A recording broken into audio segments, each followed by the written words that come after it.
Okay, I think we will get started in a second. There's a couple more people coming back in. So yeah, hopefully this morning that kind of the basic setup, hopefully you still got some value there around the audiencing setup, the campaign bidding setup. What I want to go through now is kind of part of scaling. I feel I've already gone through some of this already because a lot of scaling is to do with the setup, right? Setting up cap cost campaigns, target costs, different dynamics, how to set up the creatives, and really the overarching principle that we've got to test a bunch, because if you're not doing that, you're not going to be able to scale. So some of what I covered earlier does apply to this. I'm going to go through some kind of best practices when scaling. And then I want to do a bit of QA because I think scaling to 10 grand a day is like a lot of experience, right? It's not so much of SOPs or a set process on how to turn up budget, when to turn it up. A lot of it is intuition and like experience. So think about any questions you have now for me. You know, we're spending a couple of mil a month on ads. And we have, you know, probably a dozen or so campaigns that are, a dozen or so clients that are spending some serious figures. And, you know, I've scaled, like I said, my own stuff to 20 grand a day. So I've been doing it for like 5 years, and, you know, there's a lot of experience you learn that you can't like teach in a system. But probably if you guys have questions around your own accounts or client accounts, I can probably help on like case by case. So I left plenty of time for questions at the end. So, you know, I'll cover how to monitor it, like monitor the account daily, when to scale, when not to scale. Talk a little about CBO, cap cost again, we'll go over the dynamics, how we kind of multiply our ad sets to test, and then the tiered cap cost. Like I said, I covered a lot of these points individually as we were going through it today. So this will just be a recap. But for us to scale, the biggest thing I've noticed is most of our scale comes from 2 or 3 ad sets, right? And that's why I wanted to like really hone in on the idea that you need to be testing 50 to 100 ads, because to find those 2 or 3, it takes time and it takes testing. And you're never going to have, you know, scaling an account is much like interviewing for a perfect employee. If you only interview 10 people or you interview 100, which do you think you'll have better results with, right? You'll have better results when you interview 100. It's just a numbers game. Same for scaling. If you set 10 ads up or 100 ads up, what are you going to have more success with? You've got 10 times likelihood of being more successful if you set up 100 ads. We really perfect the funnel, right? And that's why we are an agency that does funnel work, because most of the clients' accounts on the back end, the funnel isn't ready to scale. So we really focus on the funnel being sub 3 seconds for load. We check the AOVs there, the LTVs there. And like I said, I think today or yesterday, I truly believe scaling ads is the easiest part of scaling a company, because really it dictates everything else, right? If the AOV is off, speed loads off, tracking's off, LTV is down, conversion rate's down, copies weak, text weak, all of that is going to contribute to the scale. If all of that's perfect, the scale is much easier to achieve. Large audiences, like I discussed, I think these days you'll have a hard time going to 10 grand a day or more with like lots of small audiences. I think you've got to go broader.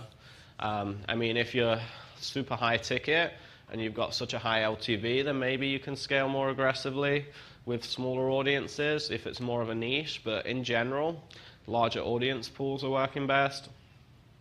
Back end, like I said, when we work with clients during scale, the biggest thing I've noticed is CPA will probably go up by about 20 to 30% over the course of scale.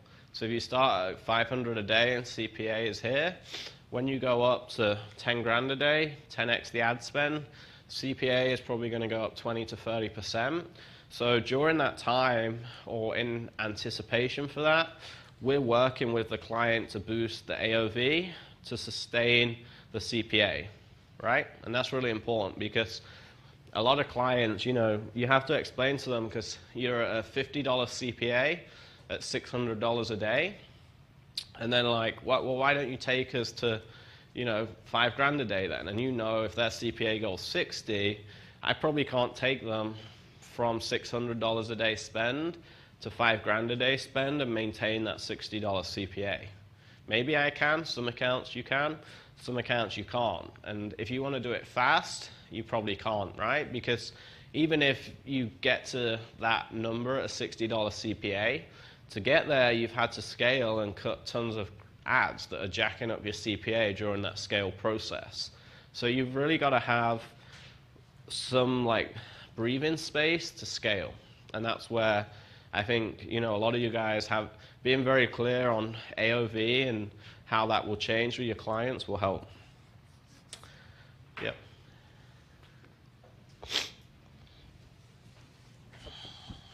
So I have a client, they're not like a product they offer, it's more of a service. And they are... Is the mic working? Thought so. So one of my clients, they, you know, the CPA is way lower than their goal, and they approved increased budget. They want to double budget. What are your thoughts for just like doubling it up front versus a gradual increase? What is the spend, and what are you trying to take it to? It's low. It's not 10,000. It was going from, I think like 6,000 to 12,000 a month. Oh, yeah, so that's what, 300 a day? Something like that. To 600 a day, basically? Yeah. How big's the audiences? It's fairly niche. You know, the goal is quality, lead quality. Yeah. I mean, I wouldn't ever double it. Like, if I ever try and boost the budget, I would use that budget for more testing. I wouldn't necessarily, like, take that $300. If, say those are free campaigns at $100, right, just for ease sake, I wouldn't go, okay, well, I'm just going to change them all to 200 now to hit the 600 a day. I would say, let me try some new videos, let me try some new images, and I'll spend 100 on new images, 100 on new videos. Now I'm at 500 a day, and I might take the other free campaigns up to $133 a day spend. So now you've added 300 to your budget for daily spend, but you're also using it to test. Okay, makes sense. It's only if I've only when I found my top 2 to 3 ads, which I know are like super scalable, will I just go like more spend on the campaign, more cap costs, more ads, right? Like more just budget ads. Until I'm like really sure I found those winners, I'm using a lot of the spend budget to like test. So I think that's another big problem with most media buyers that aren't really good. They're lazy. That if their client wants to go up by $500 or $1,000 a day, they'll just add that to the budget versus using it to test, right? Whereas because we have a team that will do the copy and the creatives, the media buyers, I feel for us, are more that they're not lazy because they don't actually have to do the work. They just task it out. So they can test more because they don't have to be doing it themselves. So yeah, just ensure fulfillment and inventory is in place. It might sound kind of silly to say that, and maybe not your job as an agency, but I've had a lot of clients where we've took them from $1,000 to $5,000 a day in a couple of weeks, and they're just not ready for it, right? They like tell you they are, and because they don't really believe it's going to happen, and then it happens. Like I had one guy last week, he's like out of stock of supplements now because we scaled him so fast. And it's, you know, he was like, we got to bring it down, pause it. And I was like, we're not pausing it. Like, I spent 4 days scaling this. I said, go figure it out and get some supplements. So I brought it down a little, but, you know, we've paused stuff in the past, and it's like we've never been able to rescale. We had one company, we were a $40 CPA. Their CPA goal was 60. We were scaling amazingly. They ran out of stock, and it was coming from China, so it was like a 4-week turnaround.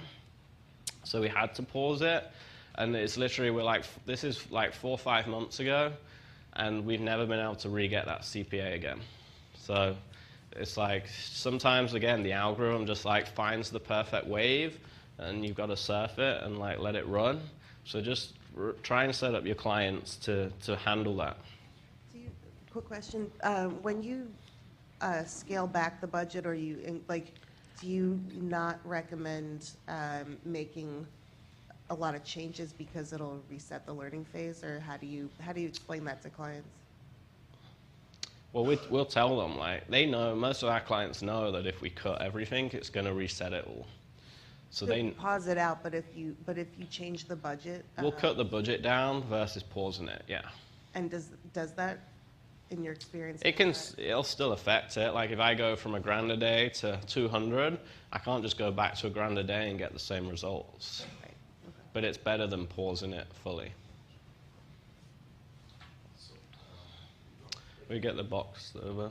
Oh, you're good. I think it's on. Okay. Yep. So just to clarify, when you scale, you're scaling within, you're scaling inside the campaign. You're not like duplicating a campaign, or. We sometimes are duplicating the Okay. campaign too. It just depends. Like if we're doing more like cap cost stuff, like I want to do, okay, I'm going to do 3 more campaigns at a $90, $80, and $70 cap cost. I'll duplicate those. Sometimes I might take the best creatives, put them all in a new campaign on auto bid, and put like my best creatives in a big CBO. That's another way I'll scale. Yeah. Cool. All right. Sometimes it will be more at the ad set level, like killing bad ads. And so with CBO, so like back in the days when CBO wasn't around, if like say you had 20 ads in a campaign, right, you would kill 10, and the 10 that were working, you'd increase the budget. Whereas now with CBO, you don't really have to do that, because say you have 20 in a $1,000 CBO campaign, so you've got a CBO campaign at $1,000 a day, 20 ad sets in there.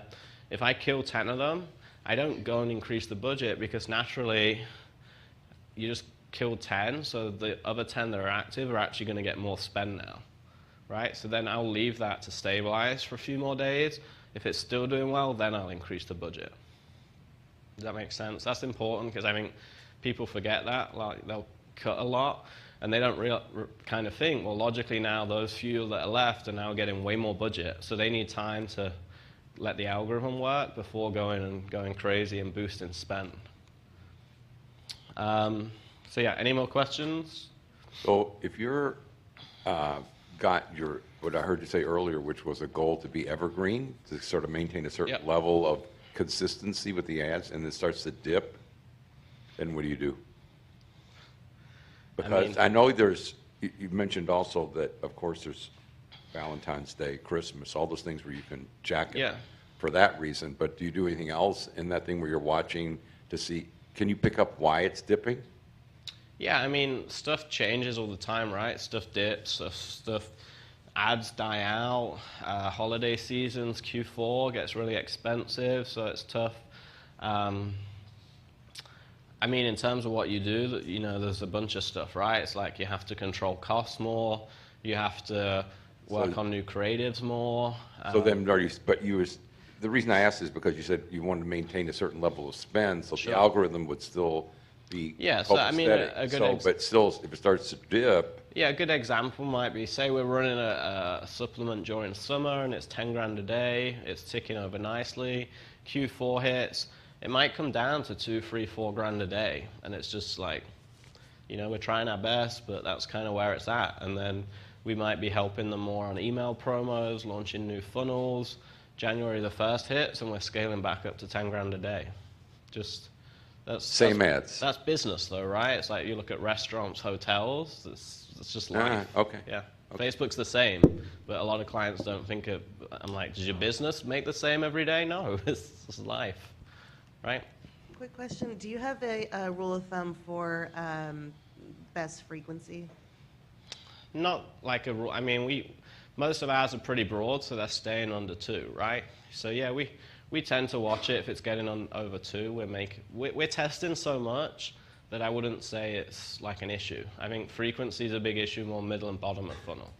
Right, Yeah. and so as long as you're profitable with warm audiences, is high frequency. I mean, we're seeing if the frequency's high, we're like, hey, we need to test out new copy, new creatives, but we're normally like trying to be ahead of it versus frequencies at 10. These ads suck now. Like we're normally ahead of that because we're always working on new creatives and copy. Yeah, so general monitoring rule. Every 4 or 5 days, one of the ways I'm just looking in accounts is I untick all the campaigns, I go into the ad set or ad level, filter it by spend, and I'm just going through and cleaning ads, right? And I'm kind of, when I'm looking at canceling big ads, if there's something that's subpar, whether it's ROAS, cost per lead, CPA, if it's really sucking, I will select it, look back 7 and 14 days. If it's not been that good, I'll kill it. If it's like been really good and it's just a bad week, I'll leave it on or maybe reduce the budget. And that's like a really important definition because again, I see even my own media team, in the past they would kill stuff because the CPA sucked that week, but it had spent $40,000 in the month before and crushed it. So maybe it doesn't need killing, it just needs reducing and monitoring. So you guys probably all know this, but definitely got to like slowly up the budget on ad set level. I don't do a ton of ad set level stuff now, like 90% of my stuff's CBO. But if you have single ad sets, you've got to slowly increase budget.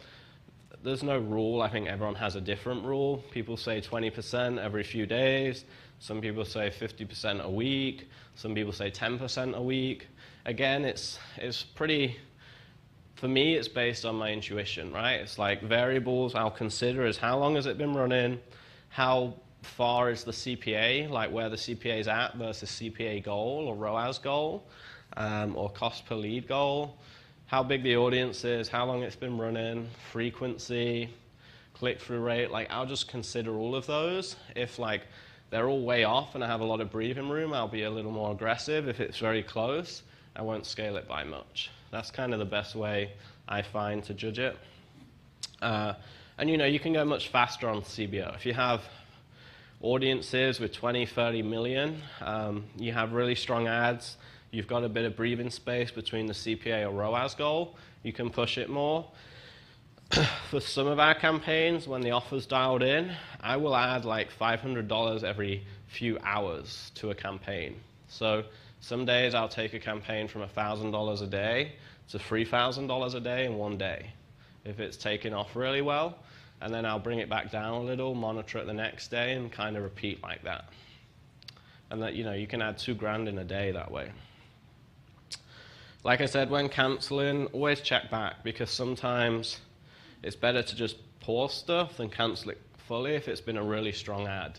And I find a lot of people do this, they cancel it quickly, even our clients. Like some of our clients have a habit of looking in the campaigns because they understand ads, and they'll be like, why isn't this paused? I'm like, if I just pause everything that was bad every week, you wouldn't have an account. Like, you wouldn't ever spend anything. So you have to like sometimes pause stuff, sometimes lower budget and monitor it. A lot of the time you have to run, I think you have to like run through bad spells too. We have some ads that have spent 100K and it might suck for 2 weeks, and you got to eat that loss because if you cancel that, you're never going to scale. And sometimes when the clients are in the account, we've had clients cancel ads, and I'm like, dude, like you don't get this. This is why you hired me. Like if you do that, you won't ever scale. So you've got to be careful what you cancel too.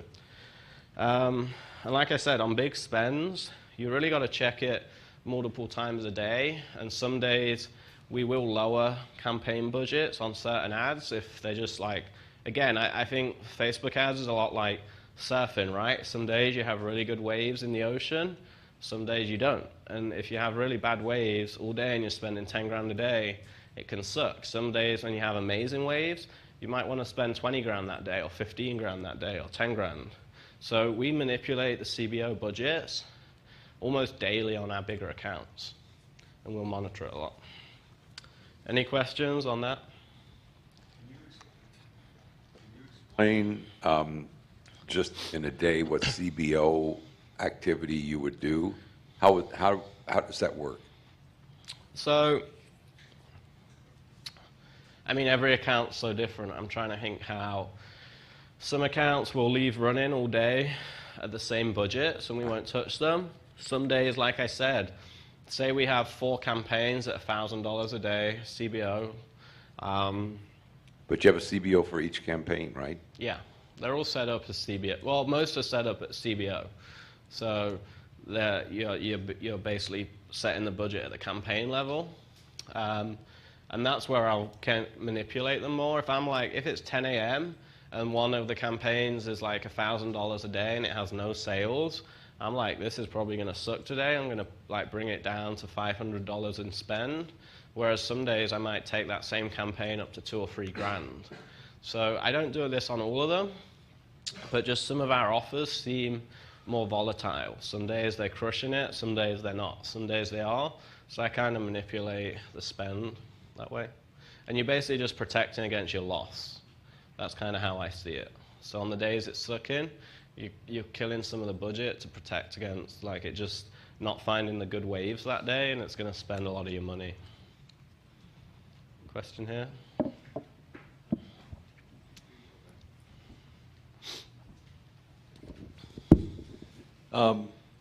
The CBO thing, is it, I know it's new, but do you find it works better with, I know you're working with larger budgets, but with smaller budgets, does it make sense to focus more on the ad set level? No, I think it's better now. Like, I mean, it's been out a year, right? So, and it's about to be all CBO. So I would start using it, yeah. Okay, thanks. Yeah. It's way better now than a year ago. When I first started doing it, it was awful. Yeah. Like, I was like, I'm never going to touch this again. But I keep hearing more and more about it. That it's, Yeah, it's done, I would say the last 6 months, it's been a lot better. Yeah. And I mean, Facebook know that. That's why they extended the dates twice. Like, so they know it needed more time. Any other questions? So here we are, CBO. So I think I've covered most of this. You're setting it, you guys know, you set the budget at the top level. It's great to scale them fast. The downside, like I mentioned, it doesn't always test fairly, right? So sometimes it'll take 2 or 3, scale them up, and it won't even test the other ones. And that's something you really want to watch, because if you have good ads in there that it's never tested, put them in their own campaign and let them run, because they could be amazing ads that just never see the light of day because of the way Dynamics work and CBO works, right? Dynamic works the same. It'll pick a couple. CBO can work the same, where it'll pick some winners, scale them. It might not even test others. Doesn't mean those ones that it's not tested suck. You might need to put them in their own campaigns to really test them. You need to monitor it closely. It's bigger budgets, more volatile. And the plus is it lets you scale by hundreds a week or maybe even thousands a week, versus ad set level can be a lot slower to scale.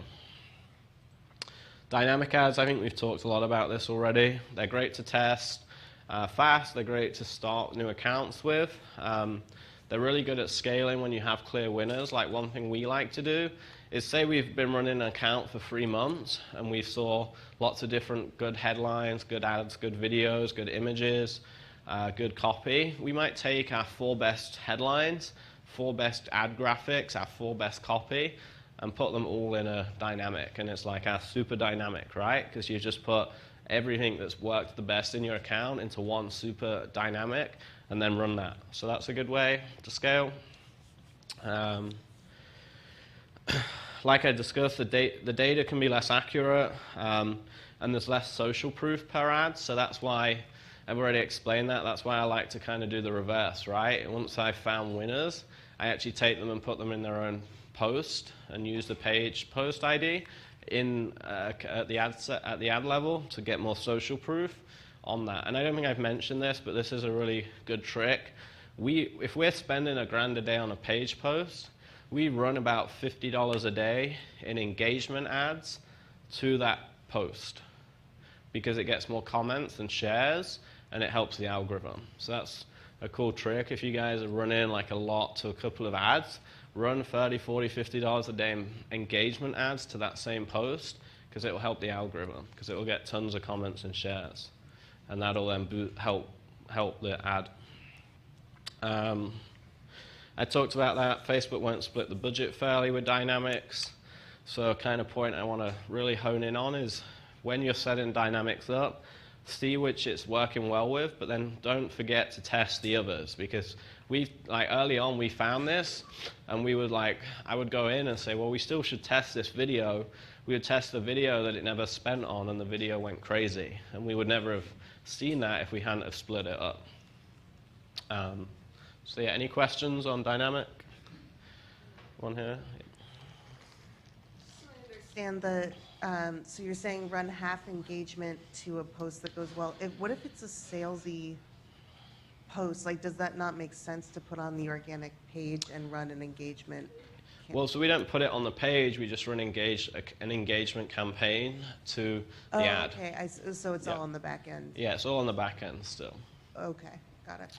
And yeah, I mean, if it's super salesy where you're not getting many comments or likes or shares or good discussions, then maybe not. But most of our best sales ads still, they have they still get a lot of engagement. I think that's why they work so well.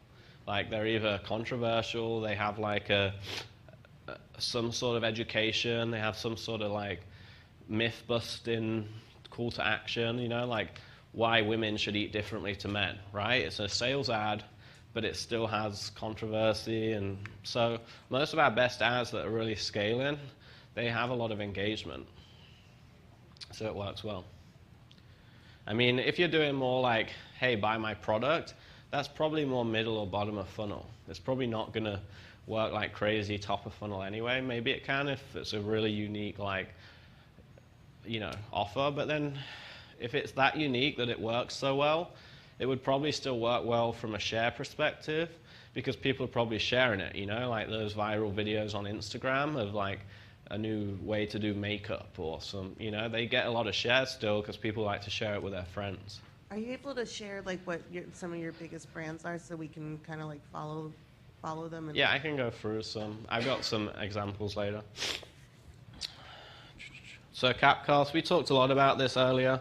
So, you're setting the goal, the CPA goal at the top level. And remember, I shared that earlier. It's really important to do multiple tiers. So if you've got a CPA goal of $100, don't just do $100. Do anywhere from like 70 up to maybe 120, 130. Because all those ads will react different, and you can do them in like tiers of $10, right? So 70, 80, 90, 100, 110, 120, 130. I find it's better to use this. Like, we don't go out the gate as much with this because I think the pixel needs to be more seasoned. You need to be very clear that the funnel converts, the offer's very strong. So we tend to add this in like in month 2 or after the first few weeks. It's great to control the costs. The downside is it can be inconsistent with spend too. Like, we might be at $5,000 a day, but some days we spend 6, some days we spend 3.5 because those ads didn't work that day. It doesn't work as well when it's not direct to sales page. So if it's like going through a bridge page to a sales page, sometimes it works really well, sometimes it doesn't. If it's going from a quiz to a sales page, because there's a lot of steps, sometimes it doesn't work very well. And like I said, always do tiers. So this is kind of like my 10x method when we're scaling ads. So I take a lot of the time, I'll go through and look at like a month of data. I'll take all the best ads, all the best audiences, and I'll copy them into one new CBO campaign. And then, so say I have a winning headline, image and text, or I have one post ID that's crushing it, I will take it into a CBO by itself, a brand new campaign, and I will I'll have 1 or 2 audiences, and I'll duplicate it 5 or 10 times, all to that same audience and same post. But this only works on broad stuff, right? But what I'll do is duplicate it 5 or 10 times in a CBO at a big spend, like $1,000, $2,000 a day, let it run for 3-4 days, and then I'll kill most of those 10 ad sets. So I might be left with 3 ad sets out of 10, spending $2,000 a day. Does that make sense? So say I have a winning post, right? Just it's one ad, it's crushing it, and it's like a broad audience, like health and fitness. I will copy that one ad into a new campaign, add a CBO, set it at CBO, $1,000 a day, and then I'll publish it. I'll go in, select the ad set, duplicate it 10 times. So you now have that same ad set 10 times in one CBO, let it run for 3-4 days, and then I'll kill most of them. And you'll be left with 2 or 3 ads, same audience, same image, same headline, running really well at a big spend. There's a question here. So is that method just so you can catch a wave? Yep. Okay. Yep, Could 'cause you that's- know which wave is going to catch? Yeah, it's crazy, yeah. And I've seen it. I always had this theory, but the last 6 months I've been testing it way more aggressively. And it's like every single time I do it, 10 exact ad sets, 2 or 3 take off, 7 don't. It's just weird. And I think I was too afraid to do it in the past because of like the overlap, right? But because I'm going more broad these days, it's fine. It works well. Any other questions on that? Because that's like kind of unique, right? Yeah. Let me draw it on here. So you're taking one ad, right? So it could be like the same image and then /copy. So it's just one ad that you're already running that's doing really well. So you take that ad and then you duplicate it, but you put it in a brand new campaign. So duplicate into new campaign. So now it's just going to be, so now it will be one ad in its own campaign with one ad set, right? And you'll set the budget at like maybe, it depends on the offer, right? But if you're going broad around the US, it's supplement e-com, like a lead gen offer that could be applied to anyone. I'll do 500, 1,000 a day. And then all I'll do is I'll take that one ad and I'll duplicate it 10 times or 9 times. So you just select it and you click duplicate. So you just, once it's all published, you just go into the ad set level, select duplicate, do 9 copies, and now you have one CBO with 10 identical ad sets and ads. Okay? And then you let it run, and after 3, 4 days, 5 days, 2 days, you'll see 2 or 3 of those have like really taken off. The rest haven't, and you'll probably be left with 1 or 2 or 3 ads. Okay? And you can apply this. If you have 3 winning ads, you can apply that method. 3 different campaigns, 1 ad per one, duplicate it 5, 10 times, depending on how big the audience is. If the audience is smaller, I'll duplicate it 3, 4 times. If the audience is big, broad, I'll duplicate it 5, 10 times. Let it run, and you'll now have 3 CBOs that spend pretty well and can last a long time. Yeah. So you're saying one ad set, or one campaign, and 10 different ad sets? Is that what But they're all the same ads. and one ad in each ad set? Yep. Or- okay. Yep. But they're all identical, Yeah, right. right? I just wasn't sure if it was 10 ads in each ad set or One ad set, one ad set. Yep. Each ad runs 500 or 1K Well, no, not each ad. You're setting the budget at the campaign level. for the whole campaign. Yep.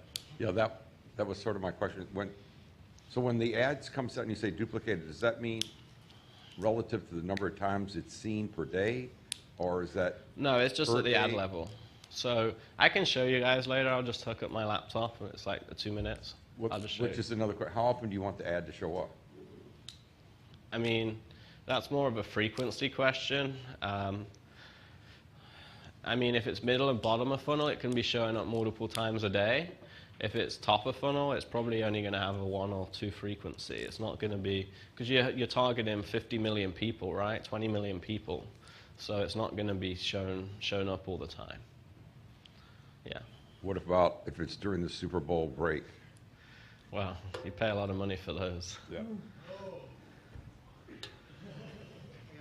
There's a question here, and then, yeah. Yeah, so when you're duplicating, does it have to have different audiences? No. And if we're duplicating, say, we run a specific ad that's winning for, say, Tennessee, can we duplicate that and run it, say, for California? Sure, yeah. Yep. We have the mic down here.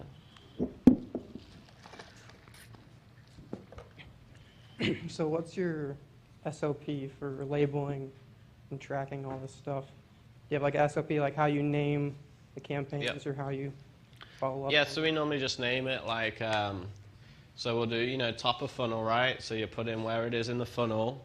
We'll normally do like what offer it is. So it'll be like whatever the offer is. And then I will normally do if it's dynamic or not. And then I'll normally do the bidding strategy.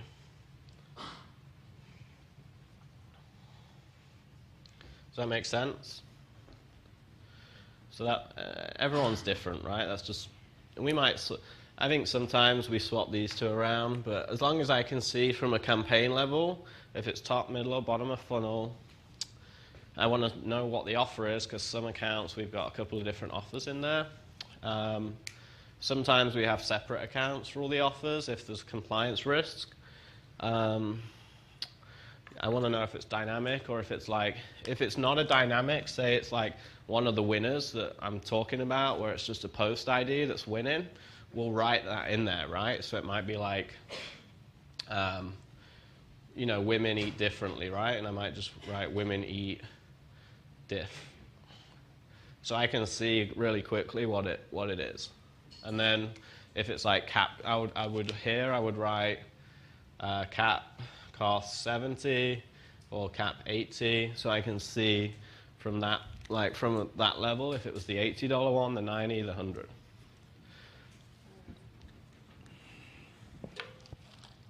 I just forgot my question in that second. Okay. Remember it. Come back. Clear on that? Oh, I got it. Okay. So, so our Facebook rep is adamant that we never have one ad per ad set. And so with this strategy, you've just seen it work. Like, would you then? So they want you to have 5 ads per ad set. Well, I think they said 4 was the standard, but at least 2. So what do you think about that? And then also, would you use that strategy and then like within the same ad set of the winners, like test one with a different headline or like one variable tested?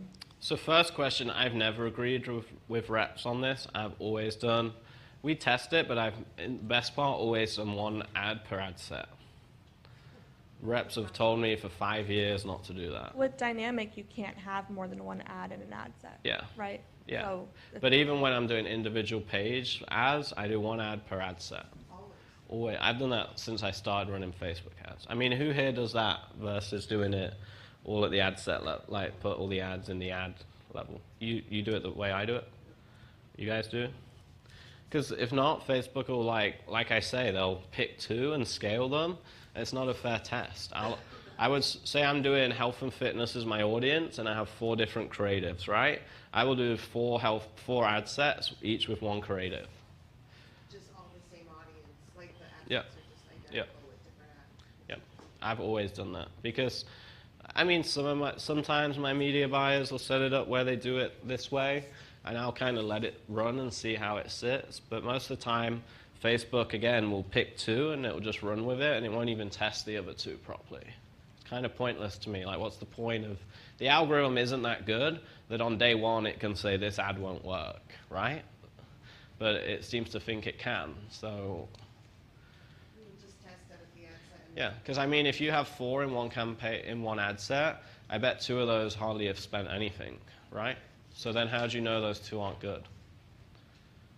because of that. You just put them in their own ad set, and then you force Facebook to spend it all fairly. Yeah. Doesn't it do the same thing with campaign budget optimization? If you have Yeah. 5 ad sets, it's still gonna, allocate most spend to where it wants. Yeah, and that's why, and I said earlier, if you do CBO and some haven't spent and they're different variables, remember to retest them. But if they're all the same, like with this 10x method, that's great. That's what we want. We want it to pick 2 or 3, scale them up, and we kill the rest. So really, you can only tell from split testing ads if they've spent enough and their Yeah, performance. all individual.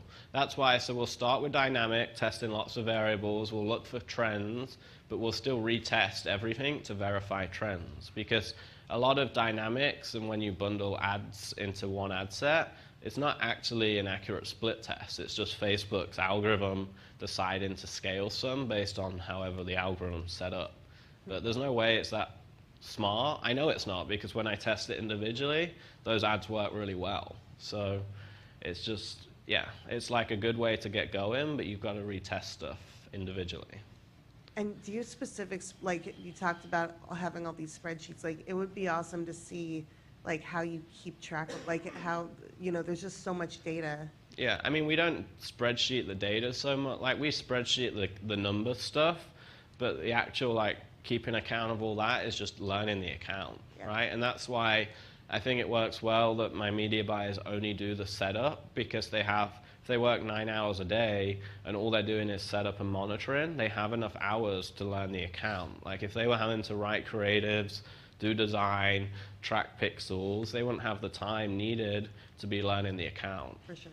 Yeah. And like, I still run all the accounts, but I'll kind of have like 3 or 4 accounts each week that are like the ones I'm in like multiple times a day, because the other ones are like set up, ticking over, or they need more time for data. But the 3 or 4 that I'm in every day, I've like learned really well. So it's just using intuition and learning the account.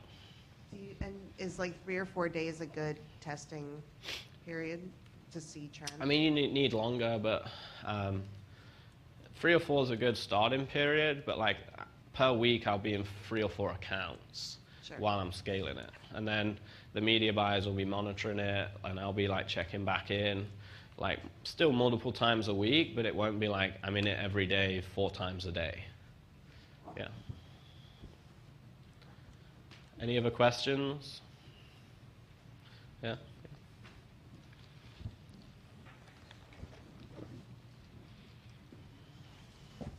Do you use automation tools to watch the campaign?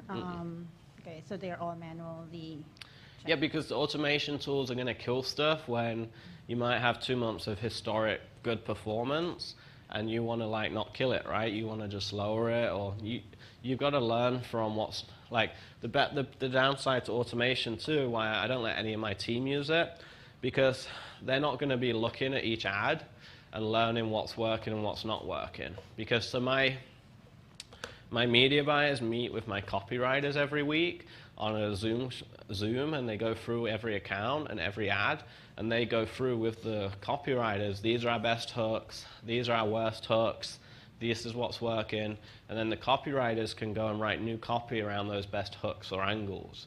And if it was all automation tools, they wouldn't know the account as well, because they wouldn't be monitoring it as closely. So if you have a campaign that's only short, because most of our campaigns are maximum run or 10 days or 7. Okay. What do you suggest is the average hours before you kill a campaign that's not working? You mean How much are you spending? $5,000 to 10? So $1,000 a day, kind of? Could be. Yeah. How many audiences and image and tests are you doing within that 1,000 a day? So we have different audiences and data audiences as well. How many creatives are you testing? So one campaign can have 8 ad sets with different creatives. Okay. And, you know. Yeah, I mean, it's hard. Like, I'm probably not the expert in it because I don't run short stuff. I guess if I had to, I would probably monitor it within the first 48 hours and make a decision, because I have to, and then scale it up for the next 5 days. But it also depends, I guess, like, if you do a 7-day but relaunch it every month, then month 2, you already know what's working, right? So that's different. If you're only doing 7 days once and that's it, then you probably got to cut it within the first 2-3 days. If you're doing it every month for 7 days, maybe the first month is a test week. You know, it's like a test month. But then the next month you go in with your best creatives. And last question, what would you say is the best practice in terms of how often do you change creatives specifically, or run that, you know? Well, we do new creatives every week for most of our clients, yeah. Yeah, videos every 2 weeks, new creatives weekly. Yep. So sometimes when we have an ad that we finally get dialed in and it's working the best, but after letting it run for a week or two, the cost per lead just goes up. Yep.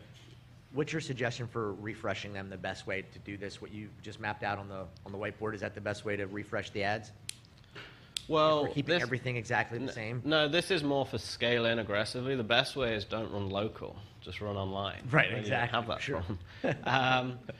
Yeah, I mean, the problem most media buyers have, and maybe you guys are the same, not because you're bad, you're just so busy, we're all busy, is most of us work reactively, right? It took me a long time to start my own agency working reactively. Like, oh, the ad crashed, we need new copy. I try and work proactively, so we do new ads every week, even if we don't need them, because I know they're going to die off. Whereas if you're working proactively, you never get to the point where they die because you see them die, you start cutting them, and you already have new winners because you've been proactive. Gotcha. So I guess in answer, work on new creatives weekly, and then you'll see the drop, but you'll already have more ads coming up, right? So if we have a campaign that is really working for the client, it's just at the cost per lead, you're saying just to create new stuff rather than Create new stuff around it, because then you'll have other ads that are doing really well. So if that one starts to die, it's okay because you have another one that's crushing it now, Gotcha, right? okay. Because I think with local, like I said, I don't do a ton of local, and I don't do a ton of like 7-day stuff, so I'm not the expert on that. But I've done some, and from what I see, it's just everything is condensed, right? The time for it to die out is much faster. The time to test is much faster because everything's smaller. So you just have to adopt the methods I'm teaching, but like divide them by 10 almost, right? Because everything's much on a smaller scale. So if I'm doing new ads weekly and you're running local, you probably definitely have to be doing new ads weekly because it's dying out even faster than my national stuff. Okay. Any other questions on this? Cool, so we've done that. I'm gonna go through now. We just need 2 minutes to set up the monitor and stuff and hand out this, but I'm gonna go through some of our top ads, talk through copy, and then we're going to work on creative. So let's pass the sheets out. If we can pull up the Google Doc on here. So I'll take you through some of our ads, just talk about what we're doing, what's working, what's not working. And then we're going to go through and I'll show you how this is what our copywriters work from for creatives.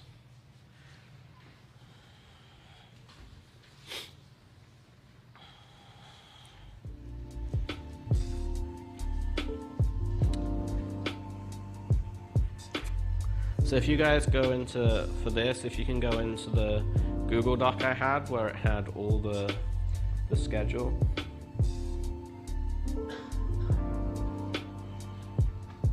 Yeah, and then on page 2, you see the list of top 15, second, yeah.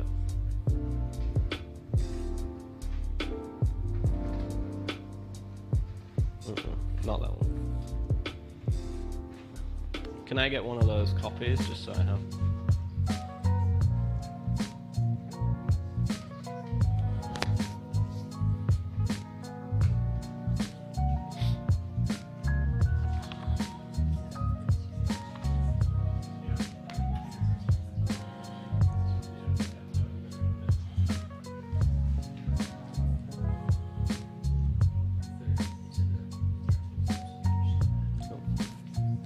So I'll just go through this while we're pulling this up. So really here, this is how, this is a good framework to basically work from. So when you start writing the copy, I think a lot of the time people try and attack copy without thinking about the big picture. So they're just kind of guessing. So we'll work through this in a minute. But the way I normally work is like before you actually write any copy, what are you, like think about your avatar, right? And use that avatar. You should have that avatar worksheet basically next to you, but just list the pains and the goals that the customer or the audience is going through. And then kind of list like best hooks and ideas. So it's this list at top 15. No, not that one. If you go back. So go up to the 10, yeah, that one. There we go, cool. So, and then you'll go through so you'll start brainstorming different hooks, right? So you'll think about what are the best hooks, what are the benefits of the program or the offer, what are the unique selling points. Start bullet pointing those, because when you have all of that bullet pointed to start, you have more of like a big picture approach there, right? Because you can then write the copy and the headlines much easier if from a high level you can think about all the hooks and the benefits. But we'll work through this in a minute. I'm going to go through this to start.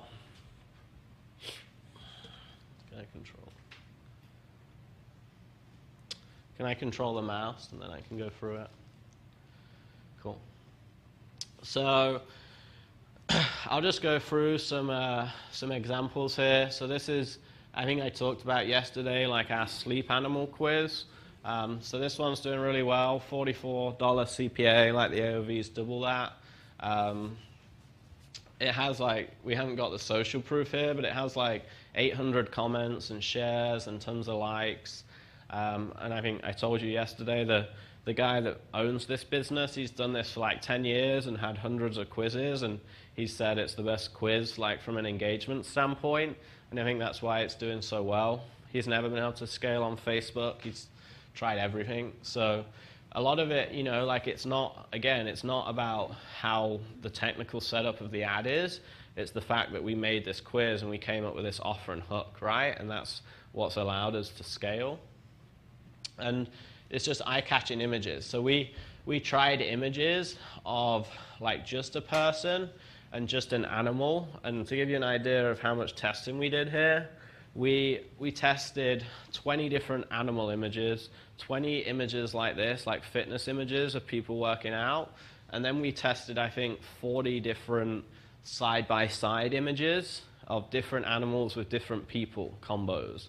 We tried yellow lines and borders around the edge, and we tried text over the top as well. And this was the winner of like over 120 tests on just creatives. This was the best image. How long did it take to find that out? We did 2 phases of testing, so 2 weeks in phase 1. Then we ran it for a little bit, and then we did another 2-week phase. So I would say it was like 2-3 weeks, 4 weeks of testing. That's where your expense went. Huh? That's where your cost of expense went in to find out before you could scale it, right? From the ad, like cost side? Yeah, sure. But I mean, a lot of those tests were still making sales. They weren't all like making no money. It's just this was the most consistent, which we doubled down on. So another one here, keto offer. And this, we have a lot of winning variations. I think there's a couple more. So CPA here is $15. And this is a lead gen. So the front end ROAS is 1.4, which is great because it's a front end lead gen. So it's getting a few hundred emails a day. And it's an info product, so no cost of good. And we're making a 1.4 ROAS. And a lot of the winning images, so this is a winner. We have another winning image, which is like a 4-second video of like cheesy garlic bread just being pulled apart.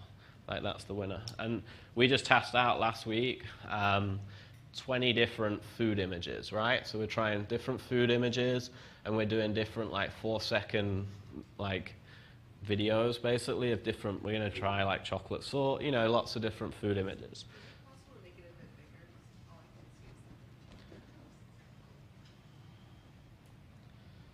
Yeah.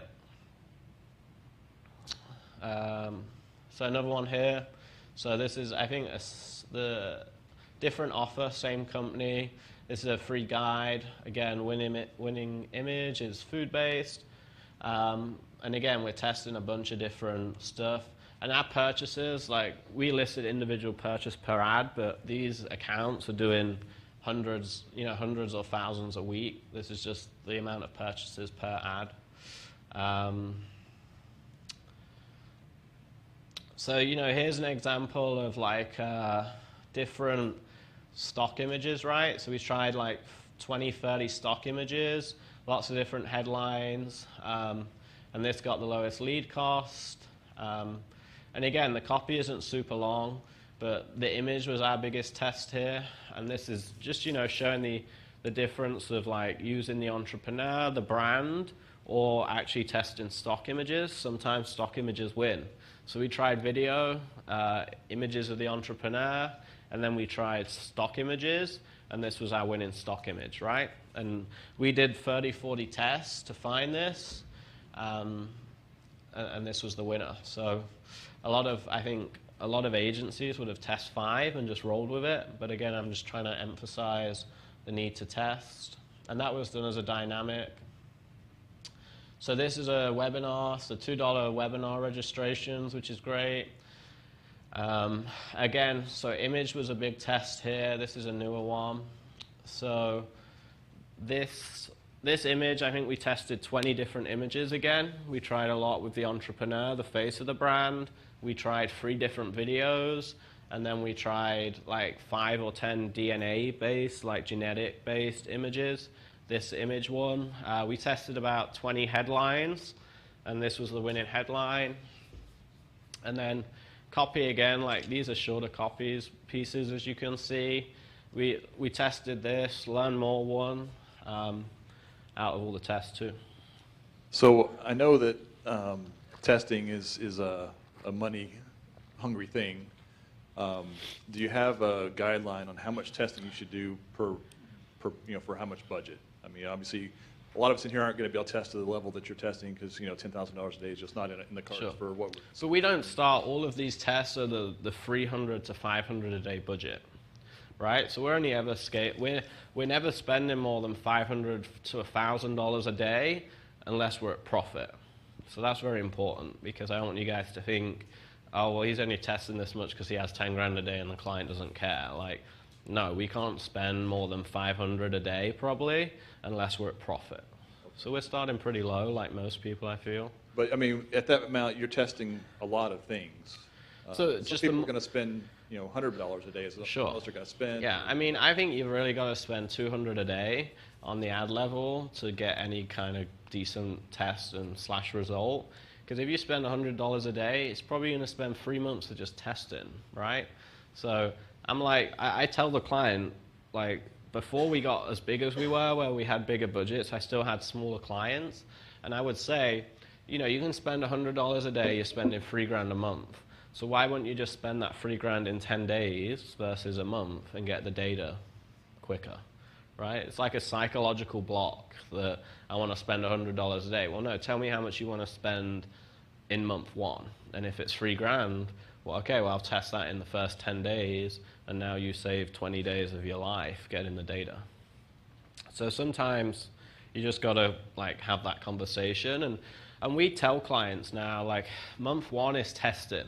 If you don't have the budget to test with Facebook, like if you have a bad mindset towards Facebook ads, it's never going to work. If you can't stand to lose a few thousand paying for data, then it's never going to work.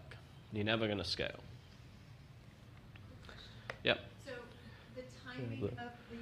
the timing of the spend doesn't affect the algorithm for Facebook? It does, but it's within context, right? So if you were going to spend $3 grand a month, I could easily spend that in 10 days without messing up the algorithm. If I wanted to spend $200,000, I couldn't probably do that in 10 days. I would have to do it over a month. But your experience has that compression really hasn't affected your testing data? Not really. Okay. Maybe, I mean, but again, it's all like context, right? Because sure, maybe I could have got everything 10%, 20% cheaper if I tested it over a month. But then the client's losing 20 days of their life and business life and our contract, and they're paying me monthly retainer. So if I charge, like we charge $12,500 to $15,000 a month, So every day the client's being billed by me $500 in theory. So it's like $500 a day. If I save them 20 days, that's 10 grand I just save them on my retainer versus 2 grand in testing.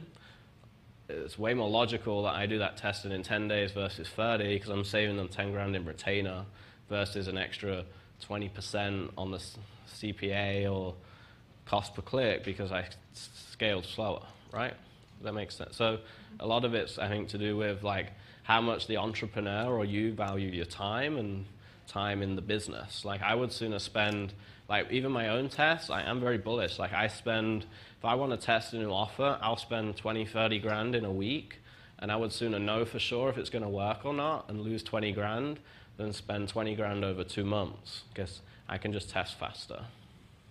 I think it's like Facebook ads is like gambling. When you're a big gambler and you have bigger wins, but you have bigger losses, but you're more experienced. When you start gambling, you have smaller wins and smaller losses, but it takes you much longer to equate wealth. Whereas, same with real estate investment, stock trading, right? As you get more experience, you invest more, you have bigger wins, bigger losses, but you acquire wealth much faster.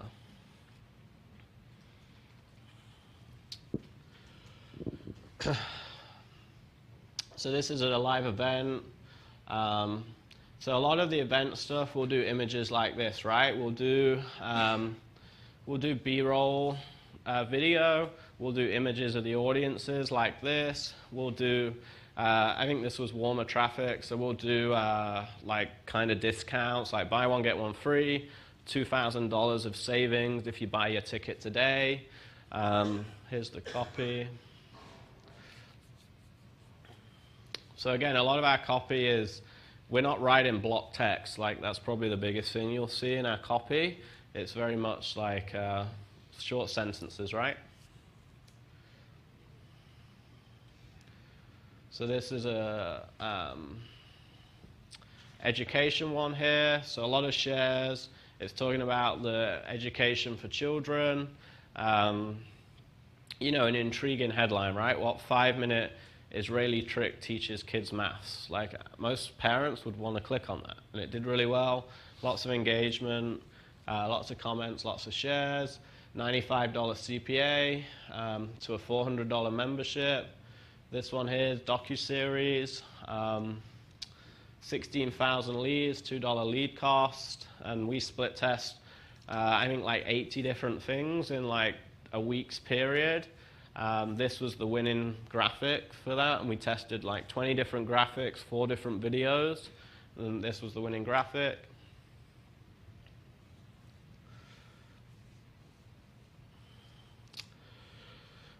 So this is he's a pro NFL, ex-pro NFL player. Has like fitness, but like athletic fitness offers. You know, he's obviously the face of the brand, in great shape.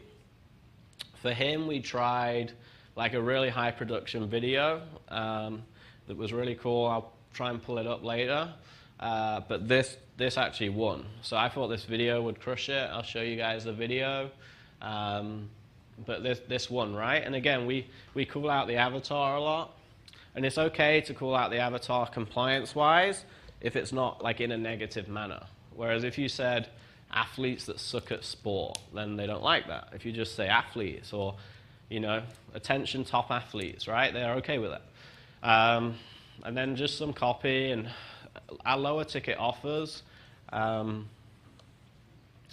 our lower ticket offers, we often do straight to sales page, as you can see. This one's newer, but this one's been scaling pretty well now. $50 CPA, goes into a membership site, so it has a really high LTV as well.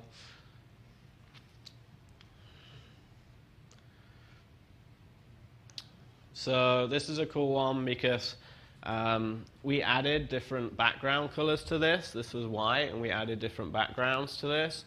And we've tested a lot, like yellow backgrounds work really well in ads. So if you're not testing yellow text, yellow backgrounds, yellow images, like that's why with that animal one, that first one, I told you we tried yellow borders. There was a reason for that. It wasn't just a random choice.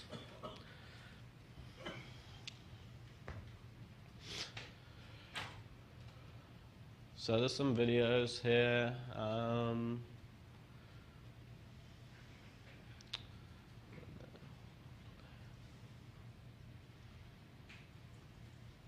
know if this will load.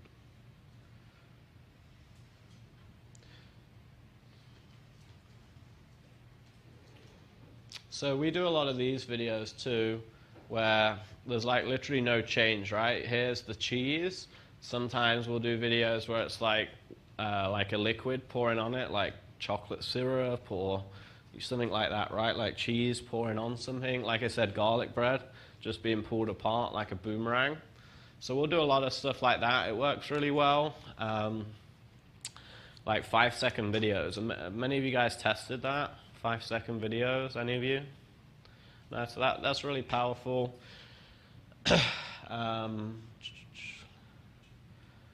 Let me see if this is the video. Do we have sound on these videos? Can you check? So I'll give you an example. I don't know if the sound or no.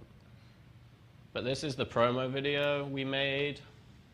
So this is for the NFL guy. So these are the sort of videos we do, about 2 a month for clients. He just sent us iPhone B-roll and some B-roll like this. Like we added the background, slow-mo, did the slow-mo and all the text.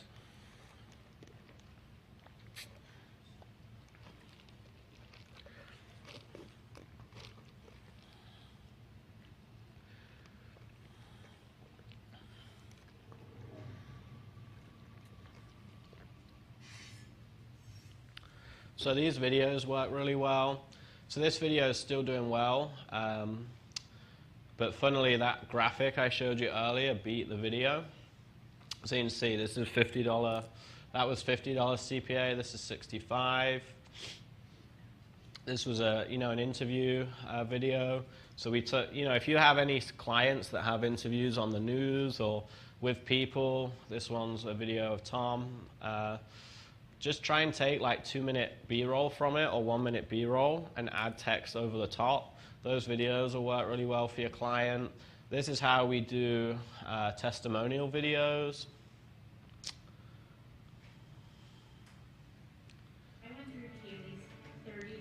So we'll add headline and then we'll add the caption down at the bottom, okay?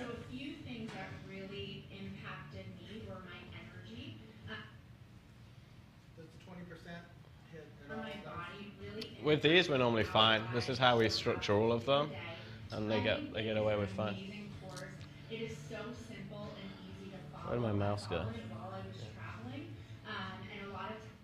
So, and these are the sort of testimonials we're wanting from clients. This quality is bad on here for some reason. I think because it's so big, the screen.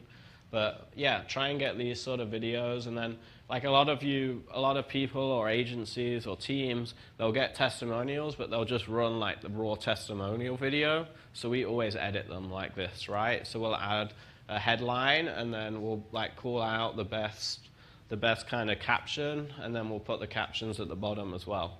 So you should be editing videos like this for sure. Do you feel for testimonials that overproduced or sort of more real, raw looking is better? Well, so we always do we ask for more iPhone testimonial, yeah, and then we like design it so it's a little more high produced. So like that's I think our happy medium. Yeah. I think if it's too overproduced, then yeah. But it also depends on the brand. If it's like Tony Robbins, then people almost expect high produced, right? Because it's at an event, it's Tony Robbins. If it's a small little coach, then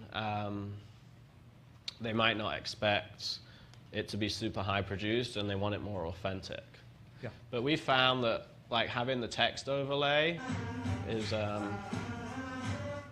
text overlay helps. So this is another video for a live event. A lot of this is like text-based, so it's image-based stuff, right? So you don't always need B-roll to do the video. So if your client isn't shooting video, you can still do really cool videos just with images. So we do a lot of image-based video like this, just stock photos. and some photos of the business. Always put the captions down below yourself, like as part of the Yeah, we always do it ourselves. like the Facebook. No, we always prefer to. It's much cleaner if you do it yourself, and I think the Facebook ones get flagged for compliance more.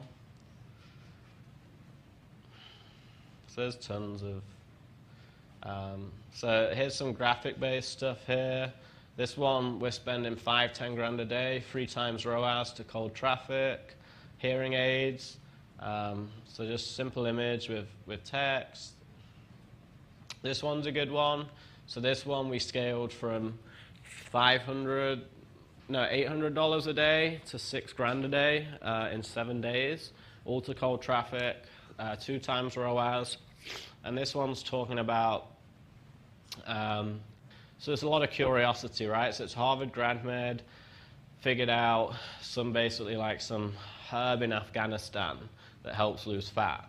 So and we have a lot of ads. This one doesn't have the details, but unexpected fat burning discovery. And compliance-wise, you see how he's talking about himself and he's not talking about the user. If he said how you can discover this unexpected fat burning thing to lose weight, that would probably be non-compliant, whereas we get away with it here because it's not talking at the user. And all we did is write a stock image, right, with like an emoji. And that worked way better than the stock image by itself or other stock we tested. Doesn't have to be a person who used the product. Pardon? It doesn't have to be a person who used the product? No, not for a stock image. Question over here. Do you have a question? Yeah. Yeah. Do you find that the videos work better for millennials? 'Cause No. they- We have like several accounts that are like 45 plus, and videos work great for them too. Just different style of video, right? You wouldn't maybe do it as high production with loud music. Just be more tame, I feel. Question over here. If you have, if a client's doing like with affiliate links, how do you work with that in Facebook? So if they're using like one of the affiliate platforms for tracking, so sometimes it's fine. We'll do like tiny URL or like a bit.ly link. That won't flag.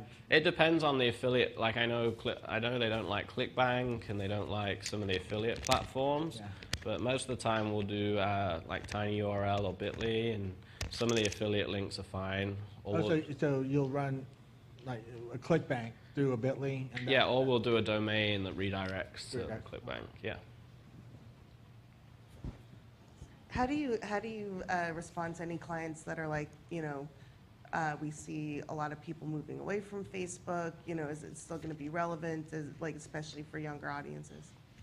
I mean, we don't really get, like if clients ask you that, or just like if you see the trend, like, millennials or younger, like moving to other platforms. I mean, I think people coming to me, they're sold on Facebook, right? You're not going to spend 15 grand a month on an agency if you're not sold on Facebook, because that's what we specialize in. Some of them will ask, like, I mean, Instagram's part of Facebook, so I think that covers a lot of the millennial stuff. We play around with Snapchat ads for certain super young audiences, but I don't know. We don't get a lot of that because I think they're very committed to Facebook when they come to me. I mean, I guess in answer to your question, I would say, I mean, Facebook isn't going anywhere as much as people like to say it is. And then, Facebook own half the other media platforms, and your ads will show up on those, right? All the gaming apps, your ads are going to show up through third-party placement. Instagram, for example, is going to cater to that demographic more. Cool. So no, that's helpful. Thank you.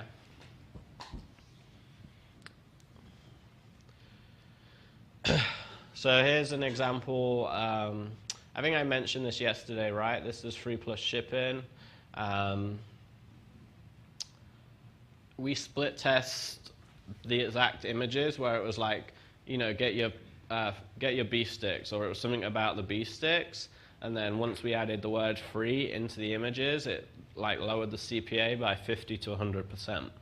So when it's a really good offer, having the offer really blunt is actually beneficial. And I think some people don't do that. So if the offer's good enough, it's good to push the offer. And again, we talk all about it. If it's free plus shipping, we tell them it's free. I think this one lower down before the call to action, it said how much it was, or if not, on some of our ads, we say it's, how much the shipping is as well. And this one was 3.5, but most of the average for the account's like $2 CPA. And there's more videos here.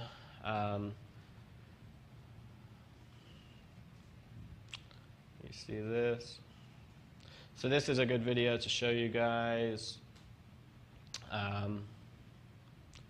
So this is like a combo video, right? So this is education, it's 5 superfoods, but it's talking about the ingredients in the product, and it's a combination of like face to camera, but then it has our B-roll like over the top, right? So you see here, it's got a study. We added that B-roll over the top. And it has a lot of B-roll like over the top of the face to camera. So that's one way we like to do a lot of the face to camera stuff.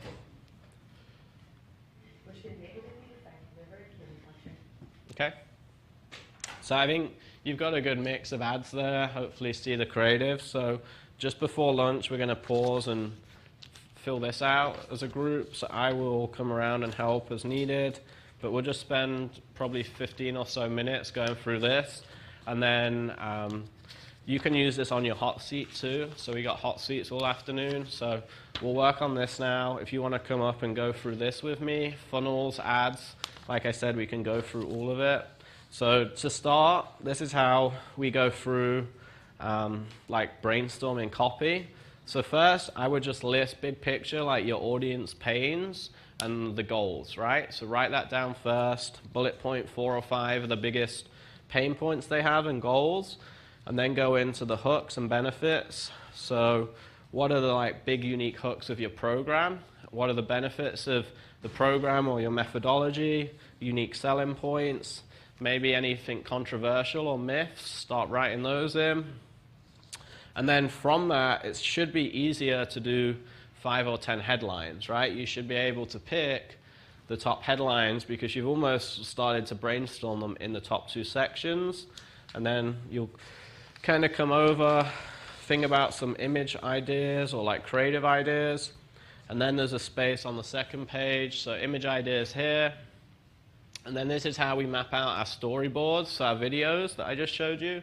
We'll write the like text that will go on the screen, and then our copywriters will tell our design/creative team what sort of image or B-roll they want, because I find the copywriters are actually better at judging that than the video and the design team. Even though they're supposed to be creative, the copywriters get sales psychology more, so they're actually better at making that decision.